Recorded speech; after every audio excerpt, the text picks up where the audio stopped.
हालांकि खानकाह फरीदिया जोगिया शरीफ की एक अपनी ज़मीन है, एक अपना हलका है, एक मुरीदों का इलाका है, बावजूद इसके अपने ज़माने के बड़े आलिम सरकार ताजुल शरिया के ताल्लुक से हर छोटी बड़ी महफिलों में चर्चे होते हैं। ये इस बात की दलील है कि यह खालिस मसल के आला हजरत की खानकाह है। ये पहचान बताती है कि मसल के आला हजरत के कवानीन इस खानकाह में नाफिज है। उलमा की इज्जत मसल के आला हजरत पर चलकर, उलमा को बुलाकर भेजकर, कई बार ऐसा भी देखा गया कि हिंदुस्तान के बड़े बड़े आलिम जो सोच कर आए थे उससे ज्यादा इज्जत इस खानकाह से मिली उनको। हर जगह उलमा चर्चा करते हैं कि खानकाह फरीदिया जोगिया शरीफ जाना हुआ, वहाँ के तमाम उलमा हसन के उससे पाक की इस हसीन तकरीब में जहाँ क़यादत के लिए हुजूर पीर तरीक़त सकलैन फरीदी और हिमायत के लिए पीर तरीक़त हुजूर सालिक फरीदी नूरी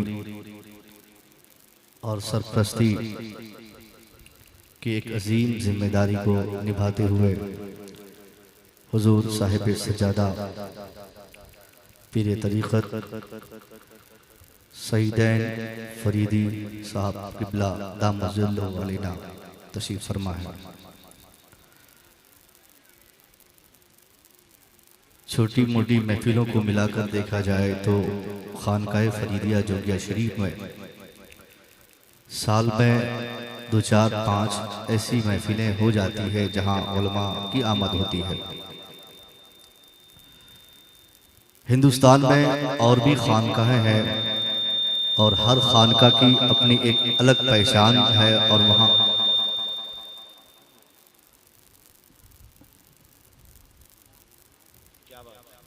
हर खानकाह की अपनी एक शनाख्त है। मगर हिंदुस्तान के जिन खानकाहों में उलमा को इज्जत से बुलाकर खिलाकर भेजा जाता है, उन तमाम खानकाहों में एक खानकाह जोगिया शरीफ है।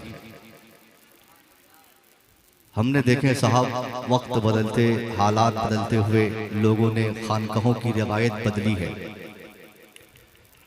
चंद इलाके फतह हो गए, मुरीदों में इजाफा हो गया, पीर साहब क़िबला के मजाज बदल जाते हैं।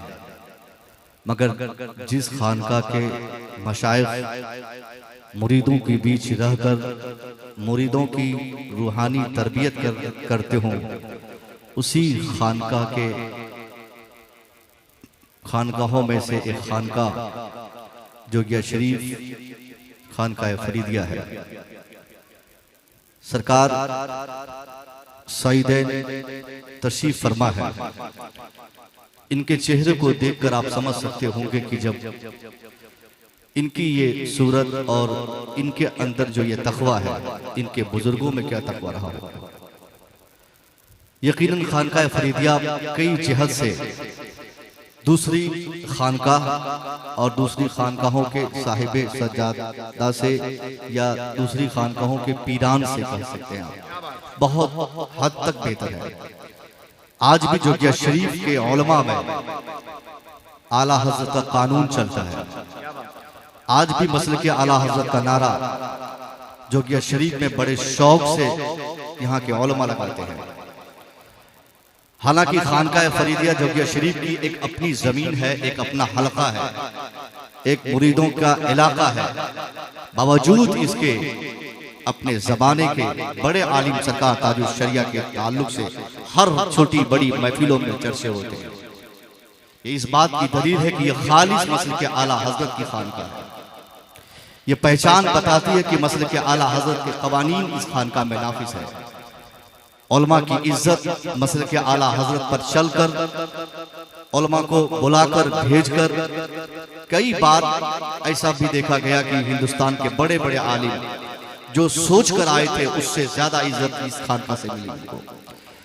हर जगह उलमा चर्चा करते हैं कि खानकाह फरीदिया जोगिया शरीफ जाना हुआ, वहाँ के तमाम उलमा, चाहे वो ज़ुन्नूरैन फरीदी साहब हो, शौकैन फरीदी साहब हो चाहे जितने पीरजादगान हैं, ये सब एकजुट होकर इस कदर इज्जत करते हैं। और हमें उम्मीद है ये रिवायत, ये रीत जो इनकी है, कि इंशाअल्लाह यही इनकी पहचान, इस खानका की पहचान बनेगी। और ये रिवायत को ये लोग बहुत दिनों तक कायम बाकी रखेंगे, हमेशा बाकी रखेंगे। खानकाहों में इसलिए ये जलसों का प्रोग्राम होता है, लोग आते हैं, जलसा कराया जाता है, आरास की महफिलें होती हैं, ताकि साल में एक बार किसी एक बुजुर्ग के नाम पर उस बुजुर्ग से जुड़े हुए सभी लोगों को दावत आम हो कि वो वहां आए। आने के बाद वो तज़किया नफ्स करे, अपने दिलों को साफ करे, दिमाग की गंदगी को साफ करे। खानका में आने का मतलब सिर्फ बिरयानी, चावल, पुलाव बनाना, चादरें चढ़ाना, मज़ारात में हाजिरी देना, ये सारी चीजें बाद की चीजें हैं।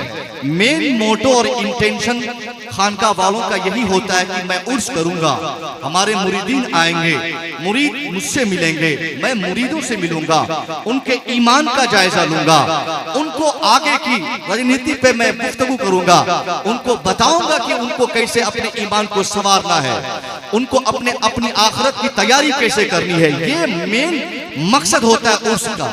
उर्स की तकरीब इसलिए कराई जाती है ताकि मुरीदों की हाजिरी हो, पीर साहब उनके बीच में जाए, उसके बाद पीर साहब को मुरीद देखकर ये सोचने पर मजबूर हो कि मैंने जिस दिन अपने पीर साहब का दामन पकड़ा था, मैंने वादा किया था सरकार मैं आपका दामन पकड़ा हूँ, झूठ नहीं बोलूंगा, मैं आपके दामन से जुड़ चुका हूँ, अब कभी किसी पर अत्याचार नहीं करूंगा, मैं आपका दामन से जुड़ चुका हूँ, अब कभी मैं जुल्म नहीं करूंगा सरकार, मैं अब वही करूंगा जिसका एग्रीमेंट हमने आपके दामन को पकड़ के किया है।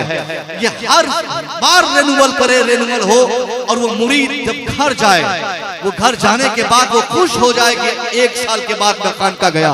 खानका जाने के बाद दिल की तमाम बीमारी का इलाज वहां हुआ, दिमाग की गंदगी वहां से हमने निकाल दी, दिल दिमाग सबको सुथरा और पाकीज़ा करके साल में एक बार हर मुरीद को अपनी खानका में जाकर पीर साहब से मिलके वहां से आने की जरूरत है। क्योंकि जो आदमी अपने बुजुर्गों से कट जाता है, जिसका ताल्लुक उनके पीरों से हट जाता है, जिसका ताल्लुक अपने पीरों से टूट जाता है, अक्सर देखा जाता है वो आदमी का ताल्लुक अल्लाह से भी कट जाता है।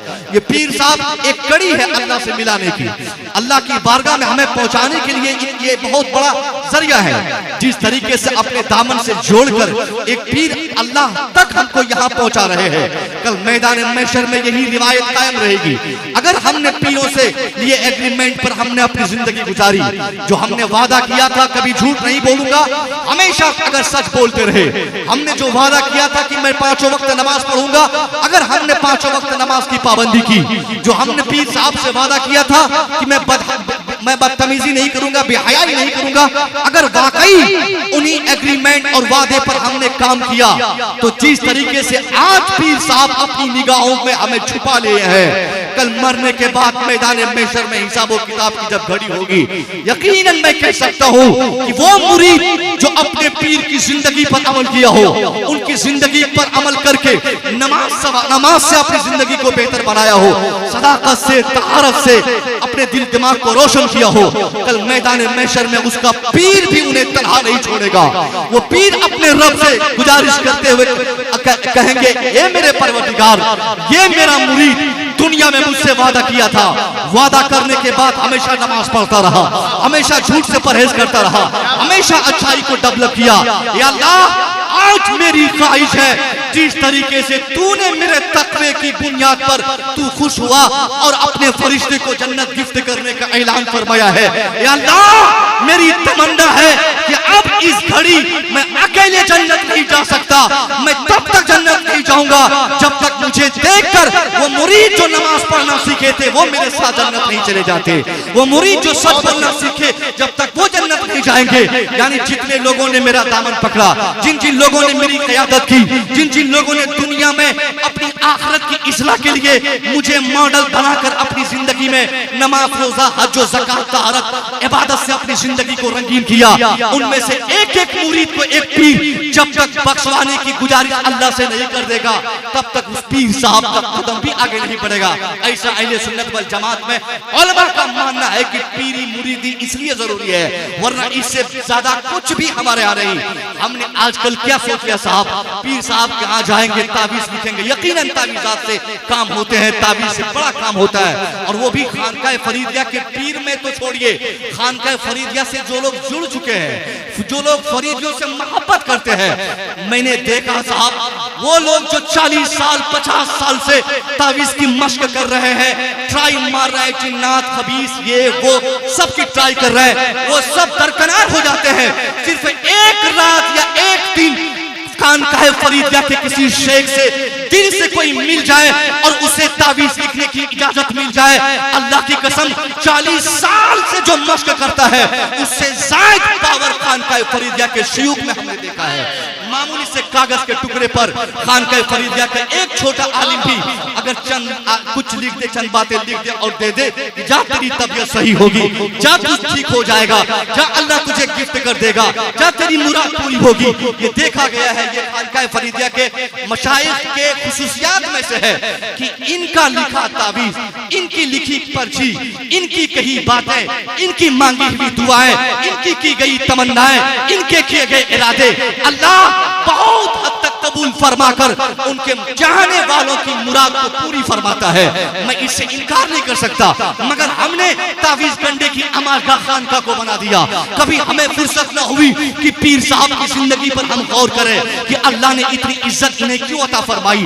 सरकार सईदैन बाबू हुजूर बाबू तशरीफ फरमा है, इन सब के बीच नहीं बल्कि हम में से लाखों में ये एक ऐसे पीर है, ये इज्जत इन्हें क्यों मिली। इनको भी 2 हाथ अल्लाह ने दिया, हमें भी 2 हाथ अल्लाह ने दिया। इनकी भी 2 आंखें, ऐसा नहीं कि इनकी आंखें अल्लाह ने जन्नत से मंगवा कर इनके माथे पर फिट की है और हमारी आंखें जोगिया शरीफ के किसी मार्केट से खरीदी गई है। नहीं, इंसान होने के नाते जो शरीफ का पार्ट्स, जो एलिमेंट्स अल्लाह ने इनके दिए हैं, वो सारे पार्ट्स और एलिमेंट्स हमारे हैं। बावजूद इसके वक्त का मुफ्ती हो हाथ चूमता है, वक्त का आलिम हो हाथ चूमता है, वक्त का बड़ा काबिल हो हाथ चूमता है। आ जाए महफिल खड़ी हो जाए, चले जाए महफिल टूट जाए, एक जगह खड़े हो जाए महफिल सज जाए। ये इज्जत, ये वकार, ये इसलिए अल्लाह ने अता फरमाई क्योंकि इन्होंने कई रातें अपनी खलवत में अपने रब को करीब करने का इन्होंने प्रयास किया। पूरी दुनिया को छोड़कर जो शख्स सिर्फ अल्लाह से लो लगाता है, अल्लाह उन्हें हजारों नहीं लाखों में इज्जत और शोहरत का मालिक बना देता है। ये चिढ़ने की बात नहीं कि जोगिया का आदमी इतना मुअज़्ज़ज़ कैसे हो गया। आदमी चाहे जोगिया में रहे या आदमी जंगल में रहे, जो आदमी अल्लाह हासिल करना चाहता है, अल्लाह बंदों के दिलों में उस शख्स की मोहब्बत डाल देता है। यही एक खसलत होती है औलिया और सालिहीन की कि वो हमेशा दुनिया से नफरत करते हैं, दुनिया में रहकर वो आखिरत हासिल करने की कोशिश करते हैं। हमको अगर अपने पीरों से मोहब्बत है, सरकार नूरुल हसन जिनके उर्स पाक आप तशरीफ फरमा, मैंने अपने उलमा से सुना जिनकी खलवत भी मोहब्बत रसूलुल्लाह पर गुजरती थी, जिनके जलवत भी मोहब्बत रसूलुल्लाह पर गुजरते थे, जिनको हमेशा में तन्हाई में रहना जिन्होंने अपने लिए लाजिम समझा था, भीड़ से हटकर सिर्फ अल्लाह अल्लाह, मौका मिल जाए तस्बीह गिनना शुरू। जबान हमेशा जबान बोलती रहती, कभी तस्बीह, कभी अल्लाह की तस्बीह बयान करते, कभी दुरूद पाक पढ़ते। जब मौका मिलता हमेशा अपने वक्त का सही इस्तेमाल करते। यही वजह है आज हर साल उनके नाम पर हम यहाँ जमा होते हैं। तो पीर की जिंदगी पर अमल करना यह हमारी सबसे बड़ी चुनौती है। हमारे लिए सबसे इंपॉर्टेंट काम यह है, देख खाना नहीं, मुर्गा पुलाव खाना नहीं, पीर साहब से तावीज लिखवाना नहीं, पीर साहब से अपने घर, अपने बेटे बाल बच्चों की कमाई में बरकतों के ये मुतालबा करना ये जरूरी नहीं, बल्कि पीर साहब की जिंदगी पर अमल करना जरूरी है। आप जोगिया शरीफ के इस अजीमुशान खान का में तशरीफ फरमा है। हम ये समझते हैं कि सरकार नूरुल हसन के उर्स पाक इस हसीन तकरीब से अगर आप एक छोटा सा पैगाम आप लेकर चले गए, मैं समझता हूँ कि कहीं और जाकर 50 जलसे में आपकी रातें गुजरे न गुजरे, अगर इस अजीमुशान बारगाह में इन पीराने किराम की मौजूदगी में आपने अपने उलमा के दिए पैगामात में से किसी पैगाम पे आप अमल कर गए, तो आपकी दुनिया भी कामयाब होगी, आपकी आखिरत भी कामयाब होगी। ये मेरा मानना है। उर्स पाक में इसलिए हम लोग आते और जाते हैं, हर शाम उर्स पाक में जलसों में जाना होता है, और जलसों में जाकर उर्सों में जाकर तकरीर करने का मकसद यही होता है ताकि एक पैगाम दिया जाए, लोगों को पैगाम आंखें झुका के चलने का, यानी रास्ता रास्ता में चले तो उनकी निगाहें झुकी रहे। हम अगर फरीदी हैं तो फरीदी जो शयूख जो मशाइख गुजरे हैं उनकी जिंदगी हम पढ़े, सिलसिला फरीदिया के जो मशाइख गुजरे हैं उनकी जिंदगी हम जब पढ़ते हैं तो हमें मालूम होती है बात बहुत सुनहरे होते हैं किताबों में और उलमा की ज़बान से हम सुनते हैं तो उन शयूख उन मशाइख में से ये एक खास तौर पे ये बात पाई जाती तो रास्ते से गुजरते तो उनकी निगाहें नीची रहती। अव्वलन मार्केटिंग नहीं करते, भीड़ भाड़ वाली जगहों में नहीं जाते, जहां मन तहां चले जाना, जिससे मन हो बत्तियां लेना, कभी छत पे कभी नीचे, कभी कुर्सी लाओ कभी पंखा चलाओ कभी भीड़ लगाओ, कभी ऐसा किसी मशाइख के ताल्लुक से हमने नहीं सुना। खलवत पसंदी इस खानका के मशाइख की खुसूसियात में से थी, इसलिए उसी खलवत का एक बेहतरीन की निशानी ये थी कि जब रास्ता से गुजरते तो निगाहें नीची रहती। कौन बच्चा गया, कौन बच्ची गई, किसकी बीवी गई, किसकी बेटी गई, इससे कोई मतलब नहीं, मगर हमने फरीदी होने का नाजायज फायदा उठाया। हमारे पीरान ने तो अपनी जिंदगी को फूक फूक कर कदम बढ़ा कर अपनी जिंदगी को आगे बढ़ाया। वो चलते रास्ते में पल के झुका लेते, मगर हम फरीदी सिलसिला से जुड़ने के बाद भी हमें ये एहसास तक न हुआ कि हमारे पीर साहब कैसी जिंदगी गुजार के चले गए। हम आंखें फाड़ फाड़ के दूसरों को देखते हैं, अरे कौन लड़की जा रही है, किसकी बेटी भागी, ये किसकी बच्ची जा रही है, ये किसकी बीवी आ रही है, क्या यही मतलब फरीदी होने का है, क्या यही मतलब पीर साहब से मुरीद होने का है? हर किस नहीं। अगर आपने अपने पीर से किए वादे का उल्लंघन दुनिया में किया है तो कल मैदान महशर में सिर्फ अल्लाह नहीं बल्कि अल्लाह के औलिया और सालेहीन के साथ साथ आपके खास पीर जिनका दामन दुनिया में आपने पकड़ा है वो भी आपको झिड़क कर कहेंगे, तू तो झूठा वादा किया था, तू तो बेहयाई से बात रहने का झूठा वादा किया था, मगर तूने वादा की खिलाफी की, इस बुनियाद पर अब मैं तुझे अपने साथ जन्नत नहीं ले जा सकता। आप अगर चाहते हैं कि दुनिया और आखिरत दोनों जगह आपका पीर आपकी भलाई के लिए हमेशा काम आए तो पीर की बातों पे अमल करना, उनकी जिंदगी पे अमल करना, ये हमारे और आपके लिए बेहद जरूरी है। पीर साहब निगाहें झुका के चले, पीर साहब हमेशा हया का पैगाम दे, मौलवी साहब हमेशा हया का पैगाम दे, इस्लाम हमेशा हया का पैगाम दे, मगर हमने क्या किया? बेहयाई को फरोग देने में कोई कसर न छोड़ी, हम बेहयाई करते रहे, हम बेहयाई में मुलविस रहे, जिसका नतीजा आज देखने को मिल रहा है। हमारी बेटी गैरों के साथ फरार, हमारी बच्ची गैरों के साथ फरार, हमारी बेटियां कोई किसी के बात पे अमल करने वाली नहीं, उनका एक ही मानना है कि मैं जिंदगी जो मेरी है, जिंदगी का मैं मालिका हूँ, मेरी जिंदगी मेरी मर्जी, मैं चाहूँ जींस पहनूं, मैं चाहूँ टी शर्ट पहनूं, मैं चाहूँ बगैर निकाब के जाऊं, मैं चाहूँ नहीं पढ़ूं, मैं चाहूँ बेहयाई करूं, ये मेरी मर्जी। हमारे उलमा बरसों से लोगों को हया की बात बताते रहे, ए दुनिया वालों अपनी बीवी को हया सिखाओ, अपनी बेटी को हया का पैगाम दो, अपनी बच्चियों को हया की बातें बताओ। जब हम लोग बोलते थे तो मॉडर्न बातें करने वाले हमको दकियानूसी कह के चिढ़ाते थे कि देखो ये मौलवी 21वीं शताब्दी में रहकर पर्दे की बातें कर रहा है, निकाब की बातें कर रहा है, हया की बातें कर रहा है। हम लोगों ने बीवियों को बेटियों को तरबियत देने की जब बातें की, पैगामात दिए तो दुनिया के कान खड़े हो गए, दुनिया ने हमें गालियां दी, हमें बुरा भला कहा, हमें दकियानूसी फंडामेंटलिस्ट कहा, मगर आपने अभी एक हफ्ता पहले क्या नतीजा देखा? जिन लोगों ने हमको गालियां दी थी, जिन लोगों ने इस्लाम के कवानीन को बुरा कानून कहा था, जिन लोगों ने इस्लाम के पैगंबर के लाए हुए ज़ाब्ता हयात और ज़ाब्ता हया दोनों का उल्लंघन किया था, उन लोगों के माहौल में क्या देखा गया? एक लड़की पढ़ लिख कर होशियार होती है, शादी उसका बाप कराता है, शादी के बाद उसके शोहर के घर जाती है, शोहर की ललसा बढ़ी, मेरी बीवी बहुत एक्सीलेंट है, मेरी बीवी पढ़ने का शौकीन है, चलो इसे किसी अच्छे कोचिंग में डालते हैं, कोचिंग में उसका शौहर झाड़ू लगाकर, शौहर पैसा का इंतजाम करके, कर्जा मांग कर कहीं से पैसे का इंतजाम करके अपनी बीवी को किसी अच्छे इंस्टीट्यूट में डालता है ताकि उसकी बीवी पढ़ के कुछ अच्छा कर सके। 1-2 साल उसकी बीवी पढ़ती है, नतीजा क्या निकला? बीवी पढ़ के फर्स्ट अटेम्प्ट में आईपीएस रैंक का एक एग्जाम होता है जिसका एसडीएम कहते हैं, एसडीएम वो पास कर गई, 16वीं रैंक में आई, एसडीएम बन गई।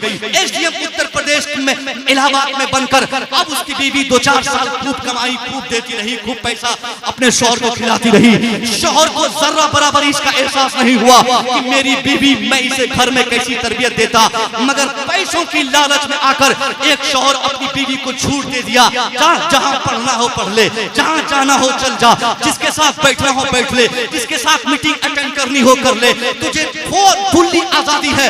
खुली आजादी का एहसास एक भारी भरकम यूपीएससी के एग्जाम को क्रैक करने वाली लड़की, आप क्या कहेंगे? वो इलाहाबाद की एसडीएम कोई जाहिला है क्या? नहीं साहब, एसडीएम यूपीएससी रैंक के लोग होते हैं, एसडीएम पढ़े लिखे होते हैं, वो जाहिल नहीं।